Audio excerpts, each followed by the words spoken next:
Once you've completed your research and inspiration phase of the assignment, what I want you to do is move into thumbnail design. What are thumbnails? Well, a lot of students come to me and they freak out. They're like, I don't know how to draw. I've never taken a drawing class. Don't worry about it. Thumbnails are really glorified doodles. So if you ever sat in class and you were bored and you just started doodling on any paperwork, that's essentially what we're doing here. If you can, uh, if you can show me what your idea is, even in the roughest form, if I can read it or you can explain it, you're going to be good to go. And what I want to do is I'm asking you on this assignment to come up with 10 completely unique and different ideas for how you may want to proceed with your label design. Now, keep in mind, thumbnails are a jumping off point.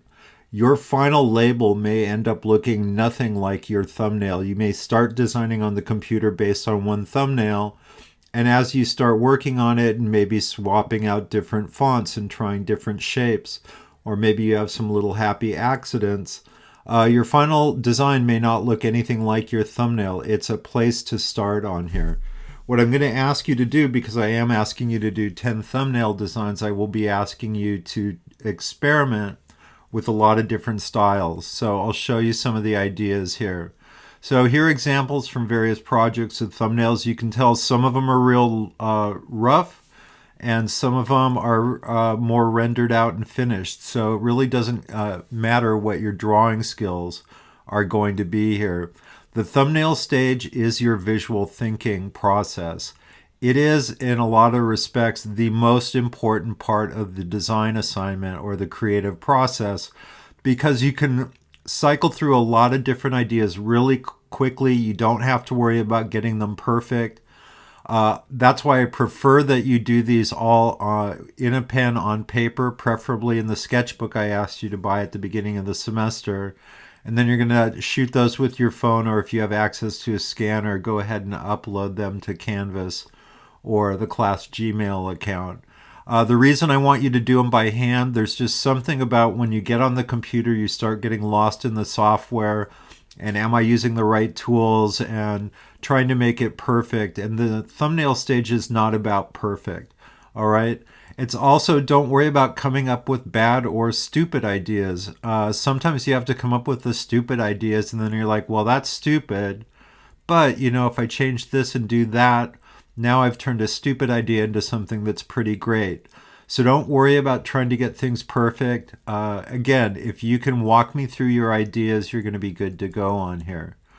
The thing you have to realize about working as a graphic designer are there are tens of thousands of people already out there working in this profession. Everyone who works in this business has good or great Adobe skills. So being great in Illustrator or Photoshop are not going to be able to get you the success you want in this as a career. What will get you success is your creative problem solving. If you can solve this assignment in a different way than anyone else, I guarantee you the first probably 10 ideas you come up with are going to be almost identical to everyone else in class. You're all working on the same assignment. You all have the same parameters. So if everyone in the class is going to start coming up with the same ideas, how can you stand out? Well, you can stand out by looking at the problem, this label design, and thinking, how can I approach this from a different angle? How can I look at this in a way other people haven't thought of? That's what makes you stand out in this business, is being able to approach things from a different direction or from an angle that other people haven't already thought of. With thumbnail designs, more is always better. I'm asking you to do 10 that you're going to turn in, but as I mentioned, the first 10 you do are probably going to be the first 10 ideas that everyone else is going to come up with, and they're going to be indistinguishable from that. So, as I said, these are glorified doodles. So, just sit down and start sketching out ideas. Sketch strawberries, sketch different types of type. We're going to go over the different ways that you can approach this here. And again, there's always obvious solutions. Obviously, you're doing a label for a strawberry, so everyone's going to probably have ideas with strawberries in it. Here's my question for you. Do you actually have to show the strawberry?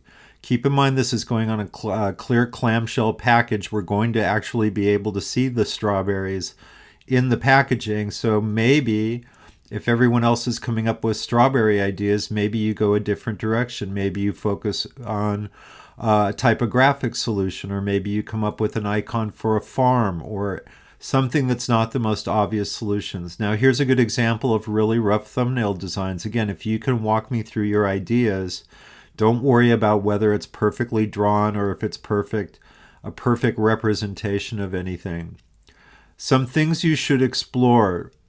First of all, is a word mark look where you actually, your design is based around the name of the company, California Fruit Company, strawberries, using strictly type. And when you, so explore a type look.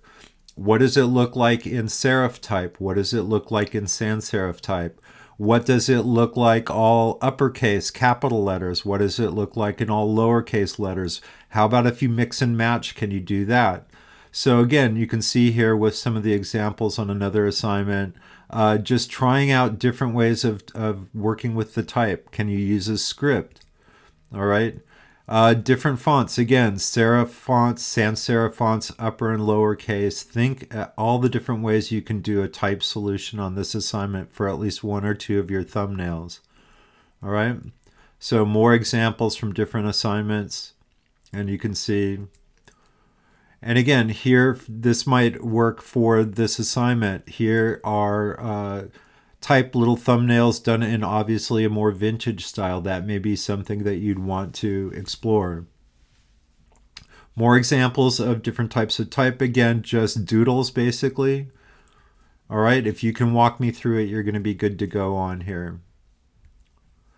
The next thing I'd like you to explore is something with a letter mark where you just focus on the initials here. So again, California Fruit Farm or California Fruit. You could do something with a C and an F, almost like a monogram look to it. That might be something you might want to explore for your label design as well. More examples of that as you can see here for different assignments. All right, and what you're going to find is your logo, your ideas may kind of mix and match in here. That's okay. Maybe you start with a letter mark, but you start working it out as a word mark, or vice versa in here. So again, here you can see some word marks mixed with some letter marks with that T in the end. So I'm trying to show you a lot of different thumbnails just to show you they don't have to be perfect. They can just be glorified doodles. The third area I'd love for you to explore is working with symbols. Now, as I mentioned, a lot of people are going to come up with things that feature a strawberry in here. And as I already mentioned, maybe you don't have to go that route. We're going to be able to see the fruit in the container. So what other symbols can you come up with? Well, the word California is in the company name. So what are symbols that relate to California? Could you do something with the sun? Could you do something with the shape of the state, which I'll get to when we talk about emblems here in a second. What symbols do you associate with California? More specifically, this grower is located on the Central Coast. Do a little research. Google Central California coastline. Google the Central Valley agricultural area. See if there's anything you can take from photography that you find there. So again, symbols can be a lot of different things. And again, but don't just stick to strawberries. Think of what else you think of when you think of farms. Tractors, barns, whatever else you might think you might be able to use for a symbol. More examples here as well. Maybe an abstract look. That's still a symbol too. So is there something that you can do that would maybe not be so representational, but something that could work with your type as a symbol? And when we talk about type working with symbols, what we refer those to as combination marks. And I'll show you those right here coming up in one of the next slides. Here's some more kind of farmy type icons or symbols that you could come up with. Obviously, you're not selling milk, but you can see a variety of styles on here. A combination mark is a logo or a look that has an icon with typography in it. So it would be a symbol or an icon that you come up with that works with your typography as a unit. Usually with combination looks, they don't separate. You don't pull the symbol out separately, unless you're doing branding and using it as a design element. So think in terms of what icons or symbols, and you can use the symbols you created in the last look and see if you can work it up with some of the type you came up with in the word mark exploration on there.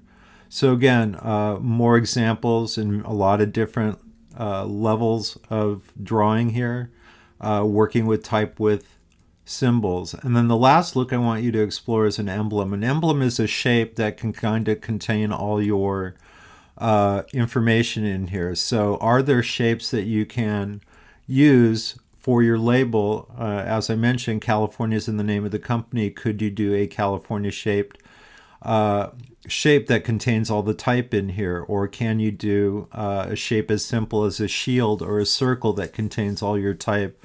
Or maybe it also contains an icon in there as well.